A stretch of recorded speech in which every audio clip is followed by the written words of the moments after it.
اعوذ باللہ من الشیطان الرجیم بسم اللہ الرحمن الرحیم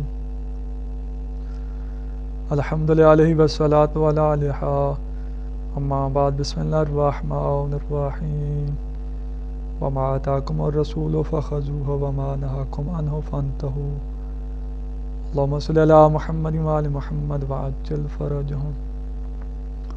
سامعین محترم، امید کرتا ہوں کہ آپ سب خیر و عافیت سے ہوں گے اور دعا گو ہوں کہ اللہ رب العزت تمام مومنین کو اپنی حفظ و امان میں رکھیں۔ سامعین محترم، اللہ تبارک و تعالیٰ کا لاکھ لاکھ شکر ہے کہ جس نے ہمیں انسان بنایا اور انسان بنانے کے بعد محمد و آل محمد کا محب بنایا۔ سامعین محترم، میری نیت تھی کہ میں جو رسومات ہیں مومنین کو بتاؤں تاکہ مومنین ان رسومات سے بچیں اور اپنے بچوں کو بھی بتائیں۔ جو غلط رسومات ہم میں رائج ہوئی ہیں تقریباً کافی سالوں سے، تو کچھ بزرگ علماء نے باقاعدہ لکھا بھی صحیح اور منبر سے بھی بتایا، اور کچھ لوگوں نے قبول بھی کیا اور کچھ لوگوں نے بجائے قبول کرنے کے گالی گلوچ دیے۔ تو یہ تو ایک مسلم حقیقت ہے کہ جو بھی انسان حق گو ہوتا ہے اس کو گالی گلوچ ہوتی ہے۔ تو میری نیت تھی کہ میں بھی رسومات پر بات چیت کروں، کیونکہ اکثر علماء اور اکثر خطبہ اس چیز سے ڈرتے ہیں۔ وہ اس لیے ڈرتے ہیں کیونکہ یہ چیزیں بیان کرنا تھوڑی سی سنگین ہوتی ہیں، تو لوگ اس کو قبول نہیں کرتے، تو علماء اور خطبہ اس لیے ڈرتے ہیں کہ کہیں ہماری قبولیت کم نہ ہو جائے۔ اور جو مجاہد ہوتے ہیں، مجاہد علماء ہوتے ہیں، جو قبولیت کی طرف نہیں دیکھتے، جو دنیاوی لالچ نہیں رکھتے، وہ ہمیشہ بیان کرتے رہتے ہیں۔ میں کوئی عالم تو نہیں ہوں، طالب علم ہونے کی حیثیت سے حاضر خدمت ہوتا رہتا ہوں۔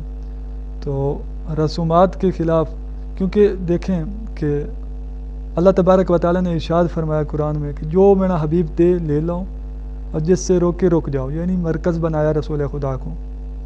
شریعت کے امور رسول خدا سے لینے ہیں، جس طرح محمد و آل محمد نے ہمیں بتایا ہے ہمیں وہ عمل کرنا ہے، اور جن جن چیزوں سے روکا ہے تو یقیناً ہمیں رکنا پڑے گا۔ تو آج میں ابتدا کرتا ہوں کہ جو ہمارے بر صغیر میں خصوصاً یہ ایک بہت خراب رسم ہے جو رائج ہے، جس کی وجہ سے اللہ تبارک و تعالیٰ کی نافرمانی ہوتی ہے۔ تو وہ یہ ہے کہ جب عورت بچہ پیدا کرتی ہے، یعنی جب بھی کوئی بچہ یا بچی پیدا ہوتی ہے تو اس کے بعد خون آتا ہے، یا پیدا ہوتے وقت خون آتا ہے، تو اس خون کو خون نفاس بولا جاتا ہے۔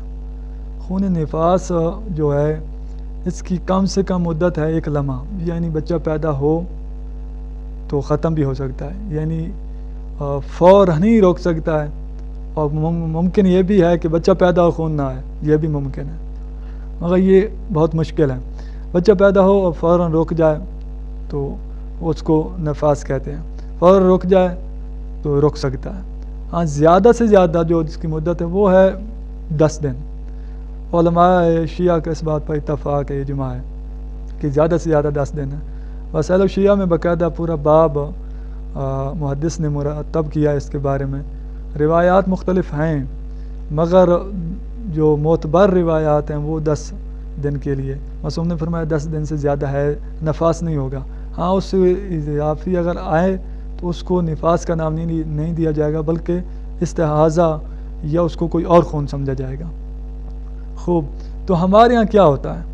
ہمارے ہاں یہ ہوتا ہے کہ ایک بچہ جب پیدا ہوتا ہے تو 40 دن وہ عورت کوئی کام نہیں کر سکتی، 40 دن وہ عورت کسی چیز کو ہاتھ نہیں لگا سکتی، روٹی نہیں پکا سکتی، کھانا نہیں پکا سکتی، یا کوئی نہ کوئی چیز، یعنی جتنی بھی کام ہیں گھر کے، وہ گھر کے کام بھی نہیں کر سکتی۔ نہ ہی وہ عبادت خداوند بجا لا سکتی ہے، نہ وہ درود پڑھ سکتی ہے، نہ وہ مصلی پڑھا سکتی ہے، یعنی 40 دن کے لیے اس پر پابندی لگا دی جاتی ہے۔ تو یہ بالکل غلط ہے، بالکل غلط ہے۔ اس طرح کی کوئی بھی روایت نہیں ہے مستند جس میں ملتا ہو کہ اس کو یہ کام انجام نہیں دینے چاہیے۔ بلکہ ہندوستان سے یہ رسم آئی ہے. ان کے ہاں یہ ایسی رسم تھی کہ 40 دن تک وہ جو عورت بچہ پیدا کرتی ہے وہ کسی چیز کو ہاتھ وغیرہ نہ لگائے، وہ عبادت مصلی پر نہ آئے. حالانکہ اس طرح اسلام میں اجازت نہیں ہے. میں نے روایت میں پڑھا کہ وہ 10 دن کے اندر اندر اس کو چاہے خون آتا بھی رہے، یعنی 10 دن تو مدت ہے نا، اس کے اندر اندر وہ وضو کر کے مصلی پر بیٹھ بھی سکتی ہے، وہ ذکر الہی بجا لا سکتی ہے.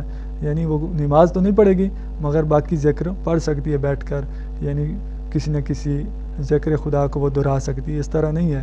تو اس کے بعد جو 10 دن کے بعد تو پھر اس کے احکام ہی الگ ہوتے ہیں، اس کے احکام بھی استحاضہ والے شروع ہو جائیں گے. تو ہمارے ہاں یہ جو رسم ہے اس کو غلط ہے اور اس کو رد کیا جائے. میں بزرگان سے گزارش کروں گا اور میں اپنی بہنوں سے گزارش کروں گا، اپنی مستورات سے گزارش کروں گا کہ ان سے اجتناب کریں. آپ اس وقت بہت جدید دور میں آ گئے ہیں، تو یہ ہندوانہ جو رسمیں ہیں اس کو ختم کرنا چاہیے. اس طرح کی کوئی اسلام نے اجازت نہیں دی کہ آپ 40 دن خدا تبارک و تعالیٰ کی بارگاہ میں نہ جائیں، روٹی نہ پکائیں، سالن نہ پکائیں یا کوئی اور کام نہ کریں. تو اس طرح کا کوئی بھی حکم نہیں ہے. ہاں 10 دن کے بعد اگر 10 دن آپ کو نفاس آتا ہے تو اس کے بعد ختم ہو جاتا ہے تو آپ کو فوراً آپ کو اگر ماہ رمضان ہے تو روزہ واجب ہو جائے گا. اگر ایک لمحے بعد ختم ہو جاتا ہے تو پھر روزہ واجب ہو جائے گا. اسی طرح یعنی باقی سارے احکام واجب ہو جاتے ہیں. تو میں دعا گو ہوں کہ اللہ رب العزت ہمیں احکام سمجھنے کی توفیق عطا فرمائے، سیرت آل محمد پر چلنے کی توفیق عطا فرمائے. اللہم صلی علی محمد و آل محمد وعجل فرجہم والسلام.